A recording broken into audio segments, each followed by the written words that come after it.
Oh, welcome back, Joe. Good to see you again. You don't agree? No, it's good to see You can't. You wouldn't want to.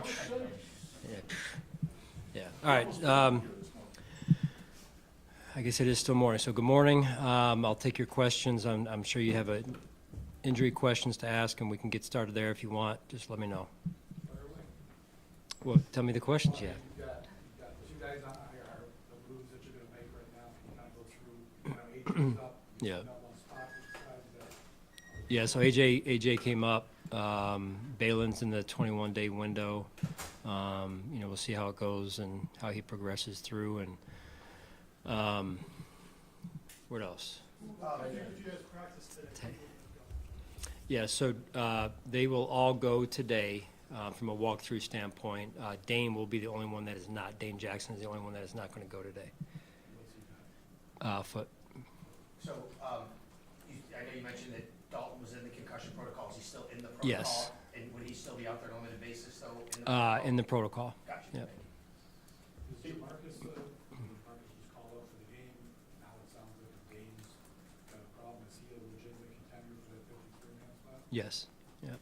I know it's a next man up mentality, but when considering the three guys that you're missing on defense now, how do you just come close to replacing guys of that caliber? Well, like I've said before multiple times, you never replace a player, and I don't like to get into comparing players. I don't think that's healthy. Overall, it's the job of the person who is stepping in to do the job, and we have full confidence in that player, whoever that player is in this case. And a piece of this is you play. Those guys they're not able to play. The guys that you're all talking about, and so. Piece of it is playing for those guys too, because they were a big piece of this team and still are, but they can't help it so much now. So we play for them. John, to the point of the guys who come in now, with Trey, you had corners who had played on this team a lot. At defensive tackle, you got guys who've been in this league for a long time. At linebacker, the guys who came in have much less experience. How much different is the approach with those guys coming in because of that background they have? The approach at the position, or just overall, or At linebacker, where the guys who are likely going to play now for Matt because they don't have the same experience. The guys Right. who replace Trey and Saquon. Yeah, you always have to be, to your point, that aware of what you have there in terms of experience, rapport with that position in particular, where, really any position. Hey, how long has the player been on the field? How long has he been working with the player next to him?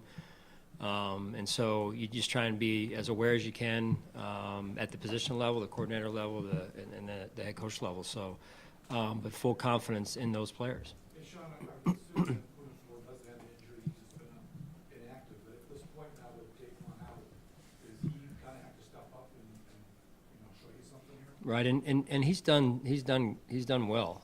It was more of a numbers thing the first couple of weeks when he was down, when he was inactive. But he's a really good football player, and he's helped us when he was active, and now it's his chance to get in there and do it again. What do you lose most? Obviously, a very good player, but in your eyes, what are you really losing there with him out? Well, I think it was said before he got hurt. I think the previous 2 weeks he had were very strong. He was factoring into the defense, the defensive front overall, run and pass, and I think he was playing really well. So, you lose a good football player, but as I said before, you look and you say, hey, all right, come on, let's go. Next person, you're up. It's your time to shine here. Here's what I was thinking. Is he part of why that has gotten off to such a great start? Because he's the guy who can occupy and create space for Ed, right? Yeah, the rapport, right. So the rapport that I mentioned earlier is similar up front when you got a guy playing next to Ed who Ed knows, and in this case Daquan knows Ed, and so you kind of work off of each other a little bit, both run and pass, and so. But that said, Jordan Phillips has been here a long time, and maybe 2 different stints, but he's been here for quite some time, and he knows Ed, and so does Tim, and so does Puna for that matter.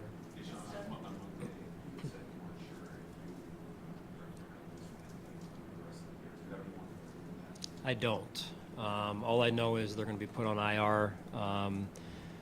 They're going through surgery or have gone through surgery already, but that's really where I'm at this point. Are you holding out hope at all on either of those guys? Yes. I don't think that door's been shut totally, but again, more information needed to really be able to say that. On both or just one? I'll say both. Sean, I throw up an article with communicating line guys up.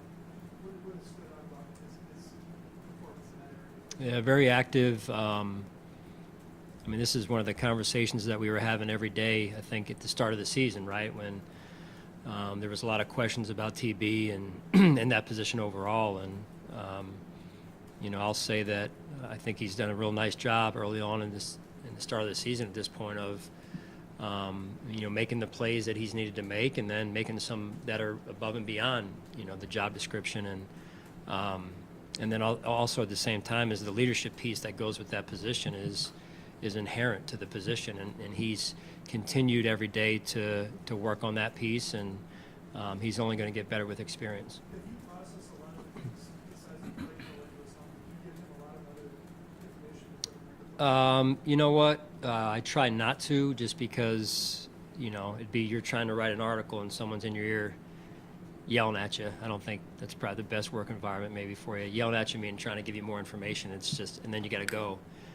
So I'd like to, and I think most play callers or communicators would. Hey, this is what I think's coming, but over the course of time, it's been proven just to get in the way as opposed to helping. Sean, how much did Bobby Bandage play in the role of the growth that we've seen from Jerome Bernard, and how does that help him now when he's now going to kind of get Dorian and T-Dot in the same spot? Right.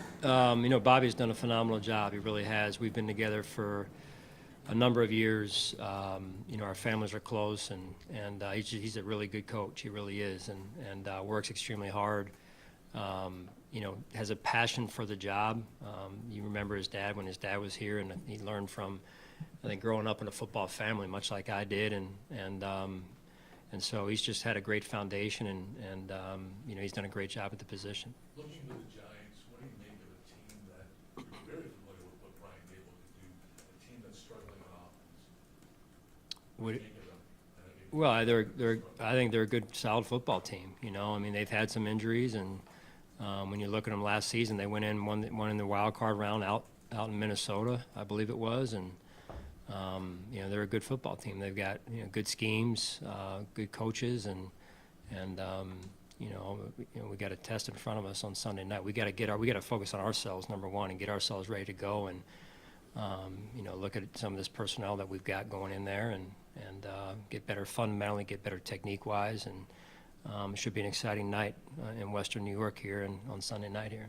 Sean, recognizing that the offense is playing well, you're a good hunter. Do you feel you need more production from the tight end position? It doesn't seem like as much two tight ends as you're using. I know there's only one ball, but do you need more out of those two guys? Well, I just think overall it's a combination of finding a rhythm offensively, right, including getting the ball to the tight end position, but really, all positions, right, is I think the biggest, my biggest goal at this point is consistent rhythm from the start of the game to the end of the game, and it's tough.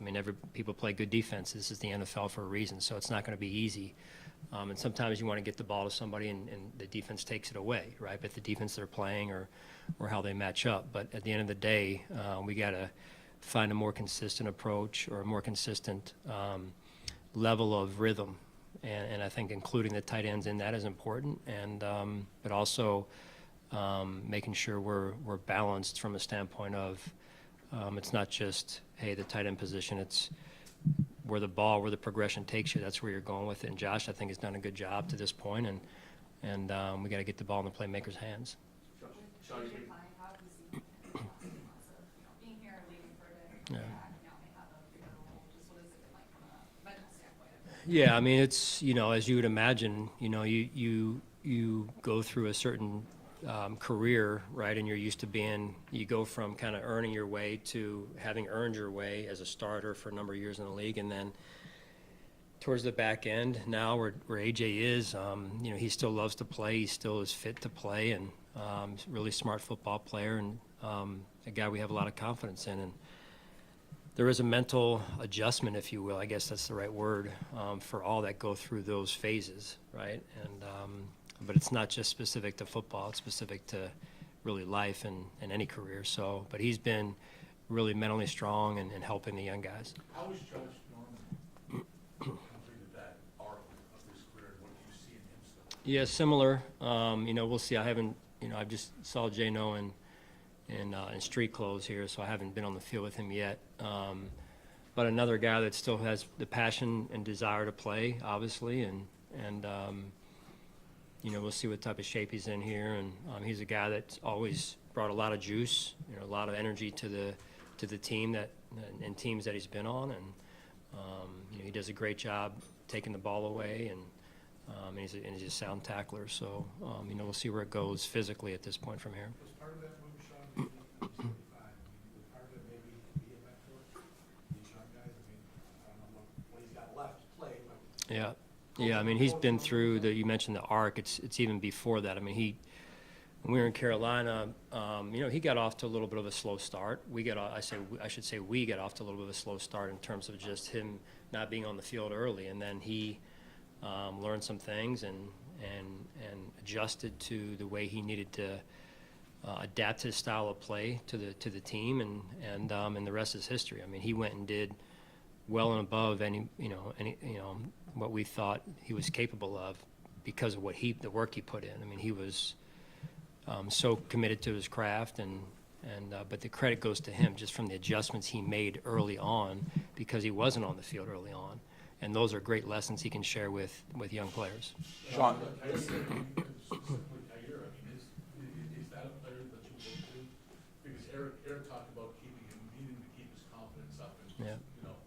Yeah, I mean, it's a you know, to me, not the reason, the primary reason why J-No's here, but it is a secondary reason that he can, you know, impart wisdom, perspective, that sometimes can't always come from a coach. It's powerful when it comes from a teammate or a player that's played your position and been there and done that before. Sean, what's the biggest challenge to you as defensive coordinator when you have such critical pieces taken out of your personnel? What's the biggest challenge to you as a coach? Well, I think overall, you know, when we talk about, I know that, you know, the baseball series, playoff series are going on right now, and I've never been a baseball coach, but when you have a starting rotation and you're about 6, 7 deep, you got options, right? And so you get to a point where you're saying, hey, you know, I'm now down to 3 or 4 maybe, right? And you're saying, hey, so some of the options are taken off the table. I think that's probably the thing that comes to mind the most. Sean, when you see Dorian Williams fly around the way he did, get there, maybe just a little over pursuit here, a little angle there, a little tackling thing there. It's got to get you excited, I'm sure, to see that, but how do you rein that in a little bit to let him play with that energy, kind of make sure that he also is using the right technique? Right, that's an ongoing daily conversation with everyone on the team is fundamentals and techniques. You got to stay with it. You got to grow it to the point where it becomes sustainable through the rest of the season, because there's a point where you're out of pads, where it's hard to work it as much as you'd like to. That's why that training camp, spring training camp, early part of the season is so important to that, building that foundation. And you're talking about a young player, right? And so when you get in there, watching it from the sideline is one thing. Getting in there and watching it unfold right in front of you, the speed is, you know, these older guys tell these young guys, hey, you go from college to high school to college, it gets faster. College to the pros, it gets faster preseason, and then the regular season's faster, and then playoffs and beyond, it only gets faster as you go. So you got to find a way, certainly from experience, to slow the game down as much as you can.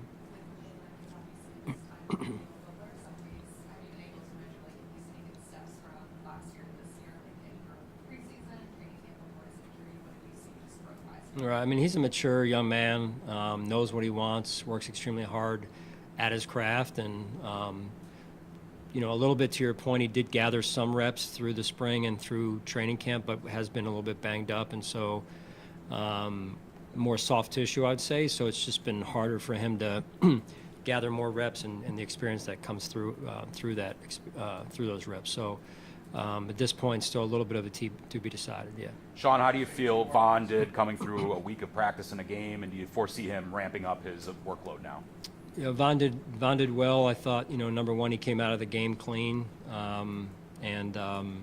You know, I think, again, any rep or any game at this point is one under his belt. And it's going to take some time. And I think at the end of the day, you know, if anybody can come back, he can do it, right? I mean, he's just so committed to his craft, and he's such a pro, and he finds every little inch each week to establish or find a competitive advantage that he can use to help him perform at the highest of the high levels, like he's done his whole career. So, you know, I think it's just one step at a time.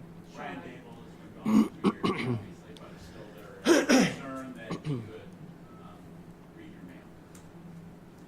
I'm not sure what you mean by Yeah, that. I mean, like, do you have to worry anything about offense, his knowledge of your offense,